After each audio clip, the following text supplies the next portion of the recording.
Hi, I'm Ian Vargo from the Pro Audiophiles and MasteringInTheBox.com. Today, I wanted to talk about iZotope Ozone 8, which is the latest update to iZotope's flagship mastering software suite. With each subsequent update to Ozone, and I've been using it since version 4, we get an updated user interface. The user interface at this point is extremely intuitive and user-friendly. The sound quality, of course, improves. But what I love most about Ozone is these new, innovative, next-level features, and there are plenty of them in Ozone 8. So I'm going to use this plugin on several different genres of music and turn mixes into final masters and show you what I did. So let's get on in here into a Pro Tools session. So you can use Ozone as a standalone application, but today I'm going to be using it as an insert within Pro Tools. The first thing we notice is that we have all of these different modules. These are different types of processing that are helpful, some might say essential, during the mastering process. You can very simply click to add a different module. You can switch the order in which they sit. And you can even access presets per module. So if you don't know too much about mastering, and you're trying to reach a starting point, these can be really helpful. And for more experienced engineers, these can still be fascinating and educational to see what they suggest. But what I wanted to talk about today is one of the newer features, the Master Assistant. The idea that a plugin would offer you a suggestion as to how to approach your program material I find to be somewhat frightening, yet also really fascinating. So let's see what Ozone suggests for this sort of acoustic rock pop song. I'm going to click on Master Assistant, and we have options: streaming, CD, or reference. We're going to go with streaming. In my Mastering in the Box course, I talk a lot about how the different streaming services approach loudness, and let's see what Ozone suggests. We're going to click on streaming and then next, waiting for you to play audio. So this track begins pretty quiet and acoustic. We're going to go towards the middle section of the song and hit play. History is dead, so all the skeletons hid under my bed. Now 35 and steady, ambitious and ready, open hand to the common man. His burden now heavy, rotten down he became, more fabric for fame. Mark Chapman was a killer, but you remember his name. The track I'm using, by the way, is Beasts of Our Babylon by the band Mala Ruckus, a band I was fortunate enough to mix and master their entire album. Check it out. So this is fascinating. I hit play, the plugin analyzed my program material, and offered these suggestions. We've got an equalizer first, the gentle shelf attenuating at 129, gentle boost at 1.6K, slightly less gentle boost at 3.6K, and a very slight roll-off at 19K. It didn't offer any suggestions for the dynamics module, but did suggest I use a dynamic EQ. If you don't know what a dynamic EQ is, I suggest reading up on it, but a really helpful process. Essentially, it's like an equalizer, but will only apply boosting or attenuation if it recognizes a certain amount of amplitude at specific frequencies. So we've got 151, 482, a little bit above 4K, and another shelf at 12K. So not only does it choose the bandwidth, but chooses attack and release times for each specific band. Lastly, it suggested a maximizer. The maximizer is one of my favorite parts of Ozone. It helps you create this really big, hyped sound, but you can also be pretty subtle with it if you want. What I find to be really helpful is this learn threshold feature. As you may know, different streaming services now will raise or lower the volume of your tracks depending on their own LUFS target. So certain streaming services are at -14. What you would do in that case to make sure that what you're delivering is as close as possible to what it's going to play eventually, you type in -14, and this will help you reach that exact target. So I like what Ozone suggested, but I am definitely going to go in and make changes. I'm going to listen to the track and make creative decisions and work with the client. This will not remove the job of mastering engineer. It is simply, as I view it, a tool that will help you. So what I love about the processing at this point in Ozone is that you have different ways of viewing the individual processes, and a lot of them work in stereo or mid-side mode.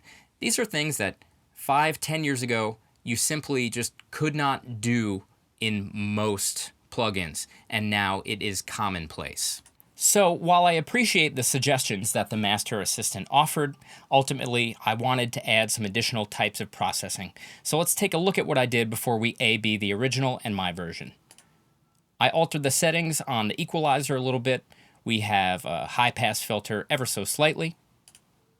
I added vintage tape processing, the 30 IPS setting, which can help add a sheen and a little bit of brightness to your material. I used the imager so that the upper mids and highs are a little bit wider and the lows are ever so slightly more narrow. I changed the settings on the dynamic EQ. I changed the settings on the maximizer and the dynamics. The goal was to retain dynamics and have it not be too smushed, but still competitively loud. So let's take a listen here to the original and my master. We'll start with the original. Now it's 35 and steady, ambitious and ready. Open hand to the common man, his burden now heavy. Rotten down he became, more fabric for fame. Mark Chapman was a killer, but you remember his name. Let's move forward a little bit to a louder section of the song. Start with the original. It's mine.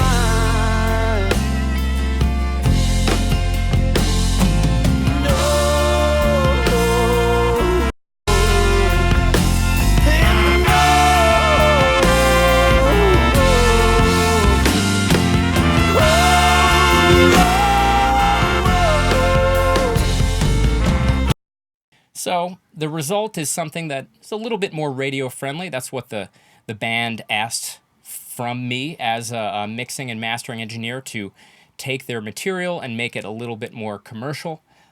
So loudness, whatever you want to say about the loudness wars, volume is a part of sounding commercial. It's a little bit brighter, but also a little bit warmer too. Let's move on to the next track. Next up, I have much more of an intense sounding EDM style piece of program material. So rather than show you the Master Assistant analysis process, I will simply show you what I settled on. I did use the Master Assistant, but added more processing as I saw fit. First up, I have an equalizer, just a gentle roll off and getting rid of some muddiness and boxiness in the low mids and mids, and a little bit of a shelf in the extreme upper range. The maximizer, guys, check out this IRC3 pumping setting. If I am using the maximizer on electronic sounding music, generally about 75% of the time I would say I settle on this pumping setting, this pumping algorithm, just because I like the movement that it adds to the material. I've got a dynamic EQ, again, getting rid of some low mids and some harshness. The Spectral Shaper I find to be really helpful if you want to shift the tone of your material, if it's a little bit too dark or a little bit harsh. Really anything. You can select any range, and this does like a unique job of shifting the tone of your material. Dynamics, This time I went with a multi-band approach. This allows me to treat frequency ranges independent of each other. So if my material is a little bit ugly in the low mids, or I have too much happening in the sub, I can treat these individual ranges separate from each other, and it's really helpful. And lastly, I went with the vintage limiter. I wouldn't normally reach for a vintage-inspired limiter on electronic sounding music, but I like experimenting. Ozone makes it fun to experiment, and ultimately, I just liked how this sounded than anything else, and I settled on the modern algorithm, which I find to be a little bit more bright. Okay, so let's go ahead and A/B the original against my final master. Just so you know, sometimes when I switch between the two, we will see a peak on the master fader, but neither of these tracks is actually peaking.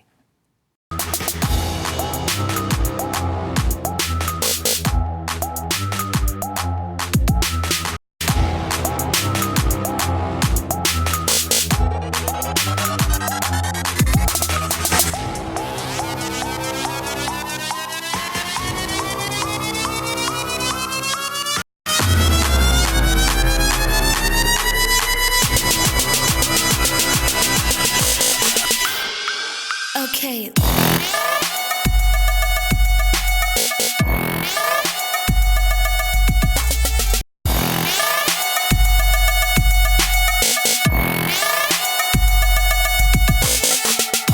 So as you can hear, the resulting sound is more in your face, closer to the listener, brighter.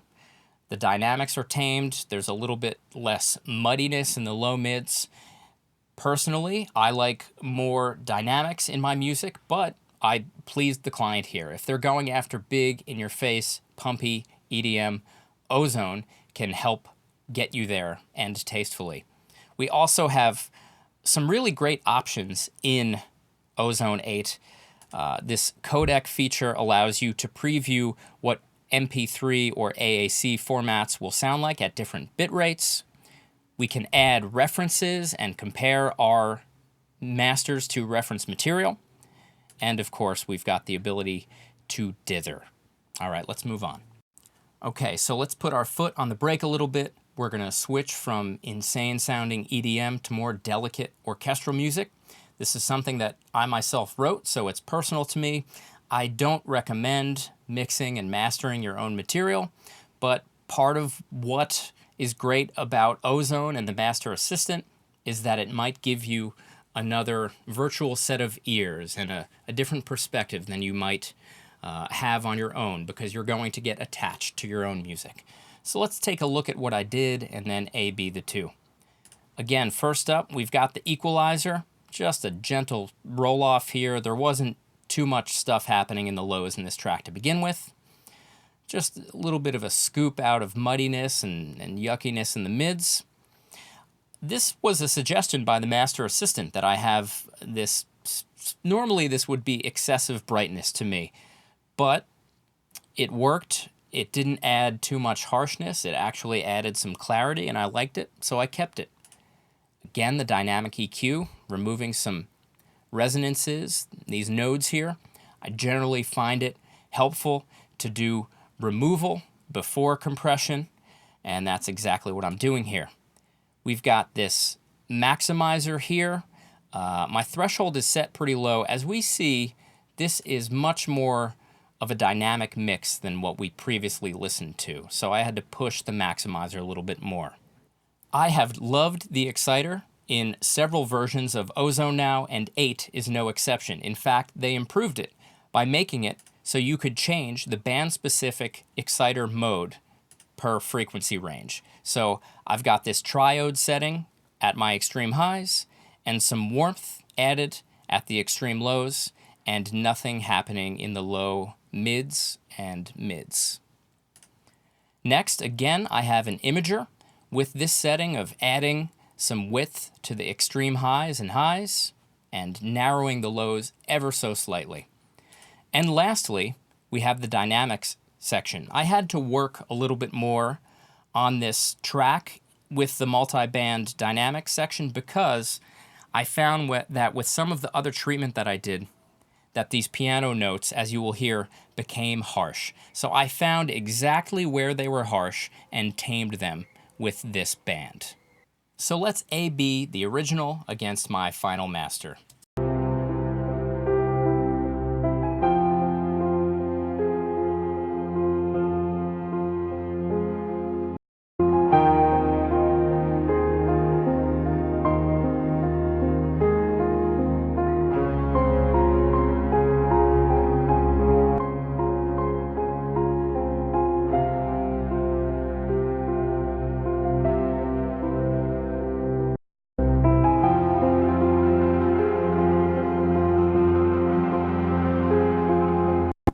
And let's move forward a little bit in the track.